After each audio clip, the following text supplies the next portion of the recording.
Hi, thank you for having us today. My name is Lisa Deck. I am a local mom, a wife, a sister, a daughter, and a friend from North Attleboro, Massachusetts. I suffer from a rare disease called Moyamoya disease. Moyamoya disease is a rare brain disease that causes strokes, seizures, and neurological decline. I am fortunate to be standing before you today, but this is not the case for all rare disease patients. To that point, I ask you to support House Bill 1934. This bill will not only help our state, but patients like me. The Advisory Council will develop and maintain a rare disease plan for the Commonwealth to achieve the Council's mission. The rare disease stakeholders in our community deserve this service. Personally, I have had quite the rare disease diagnostic odyssey. I suffered from 3 strokes starting at a young age of 21. I struggled through years of intense treatment for the incorrect disease, all the while experiencing left-sided numbness and losing motor skills in my left hand. I was placed on disability at the age of 25 due to complications and numbness and neurological symptoms. I started becoming an advocate to help others and eventually was a spokeswoman for the American Heart Association. For years, I advocated for heart and stroke, yet I struggled. I was still taking many medications a day, battling fatigue and finding my place in the world. At age 39, just 4 years ago, 18 years after my initial stroke, I suffered a 4th stroke. I was in shock, in pain, and worried. I was now a mom with 2 young children. What would this mean to them? After further testing, I was diagnosed with Moyamoya disease. I was overwhelmed and floundering. What did this mean? I was told there is no cure for Moyamoya disease, but there is a treatment. I learned that I would have to undergo 2 brain surgeries to correct the blood flow in my brain. I lost my speech temporarily, I had a lot of pain, and I had to leave my children for a month to undergo these surgeries. But I stand before you today with 7 times the amount of blood flow in my brain, which restored my brain health. I am a lucky one. Not all rare disease patients have this ability to stay here and fight for themselves. As a rare disease community, we struggle with diagnoses, recognition, and quick access to treatments. We are a community who wants to be seen. We are a group who survives strokes, fights for a diagnosis, endures brain surgery and recovery, and stays strong through it all. Just think, we have an opportunity to help this community. A rare disease council could not only help patients get what they need, but would help educate the general population.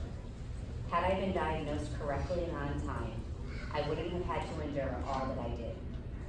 I am happy to be here, and I ask you all to support House Bill 1934. Thank you. So much. Hello, thank you for having us all here today to speak. My name is Tasia Chisky. I'm a 27-year-old patient advocate working with Rare New England as well, an organization with a mission to bring together and provide resources to New England patients, families, and providers touched by rare and complex disorders. I live with a rare disease called VLCAD, very long-chain acyl-CoA dehydrogenase deficiency, a type of fatty acid oxidation disorder. In simple terms, my body is unable to break down stored fat into energy. Symptoms include cardiomyopathy, low blood sugar, severe muscle pain, and rhabdomyolysis, liver issues, low energy, and fatigue. I was diagnosed at 6 months old prior to newborn screening, rather discovered due to metabolic crisis and coma. I was rushed to Boston Children's Hospital, since at the time my local medical center in New Hampshire did not have the capacity to deal with the severity of my illness. I think back almost daily on my diagnosis. Had it not been for Boston Children's Hospital and the fellows who specialize in genetics and metabolism, I would have been on a much longer path to diagnosis. I was set to receive an unnecessary heart transplant and quite possibly may not have lived. It was this knowledge and quick action that saved my life, allowing me to continue on and become the person I am today. In my life as a patient, as most patients, I have been through countless scary health procedures and hospitalizations. Life with a rare disease is a constant balancing act, teetering on the normalcy and drive to live a happy and productive life with the crippling fear of losing it all. Patients face problems, both physical, mental, emotional, financial. We overcome our specific barriers and those of the healthcare system at large to increase our quality of life. Whether it's someone needing better medical and accessibility equipment or seeking cutting edge treatment, resources and support are crucial. I have been blessed with a rock-solid support system and access to some of the best medical resources in the world here in Massachusetts. This is why, in large part, I have been successful in managing a rare and complex disorder. In my time as a patient advocate, I've met other patients and caretakers, their trials and tribulations far exceeding my own, and their experiences humble me. It makes me believe that together, what was years ago impossible is now possible today, and the potential of the rare disease community, when organized together, is boundless. Rare disease is not so rare. All of us know someone who's battling, or are someone who is battling a sometimes silent battle. I'm writing this today, or saying this today to you as a first step to ensure that every Massachusetts resident suffering from rare and complex disorders has the tools to be successful. I ask you, on behalf of the rare disease community, to support Bill 1934.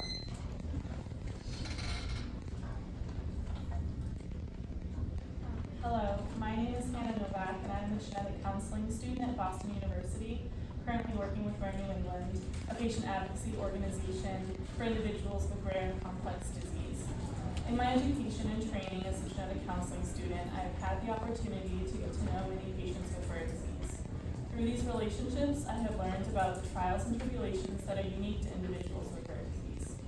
Some of these barriers include a long diagnostic odyssey, skepticism about their experience, unaffordable or unavailable treatments, and lack of accommodations and resources. These problems lead to a decreased quality of life for patients and their loved ones. The formation of this council would bring together experts in the rare disease space to start to collaborate and tackle these problems to help the approximate 690,000 people in Massachusetts who battle rare disease and the obstacles I've mentioned. I ask you on behalf of the genetic counseling community and as a rare disease patient advocate to support Bill H.1934, an act to create a rare disease advisory council in the Commonwealth. This bill will not only help our state, but all patients of rare disease. With your help, we can start to make this change now. Thank you. Good afternoon. Thank you for allowing us to testify this afternoon. I work in the world of zebras. I do not see horses. In my nearly 13 years as a pediatric genetic counselor, I've seen hundreds of families and patients affected by rare diseases. There are a number of common themes that run throughout the rare disease community, some of which you have heard already today. Healthcare is a big one. Who learns about deductibles, co-pays, co-insurance ahead of time, tiering, non-preferred or preferred providers? What happens when your insurance changes and the provider you've been seeing for 10 years, who knows you in and out, is no longer in network or is no longer a preferred provider? Our healthcare system is designed for people who are healthy or who have common disorders. The financial burden for healthcare alone for an individual with a rare disease is enormous. Those with rare diseases often go through multiple tiers of testing in order to reach a diagnosis. This can include imaging studies and genetic tests, which may not be covered by insurance or may have very expensive co-pays or co-insurance. These individuals often see multiple specialists, and each visit then has a co-pay or co-insurance. Visits are not always able to be coordinated, which requires families to take time off for work. And individuals and families who are hourly employees, this results in lost wages for them. Many insurances have high deductibles, which for an individual with a rare disease means you may meet that within the first months of their plan. And while Medicaid is available as a secondary insurance, families may not qualify because they quote unquote make too much, even though that secondary insurance is essential to the financial and medical well-being.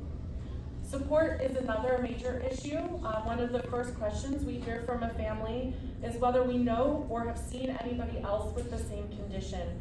Families want to connect with other families, and while social media certainly makes this easier, it's not perfect.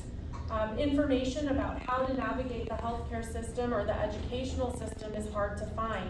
Families often get a lot of new terms thrown at them when a child receives a diagnosis or there's a specific medical or developmental issue being addressed. This can include early intervention, 504 plans, IEPs, SSI, lots of abbreviations that those of us in the field know, but you have to describe those every time. And these may be recommended, but the process about how to go about getting these services isn't necessarily well explained. Transition is another major challenge for our pediatric patients. The services available for adult patients is certainly not as strong. So the rare disease community has needs that are either not being met at all or being met at a significant expense. The country as a whole needs to make improvements to how it views and addresses individuals with disabilities and those with rare diseases, but we can start at the state level. So I ask that you approve and support House Bill 1934. Thank you very much. Thank you so much. Any questions from the colleagues?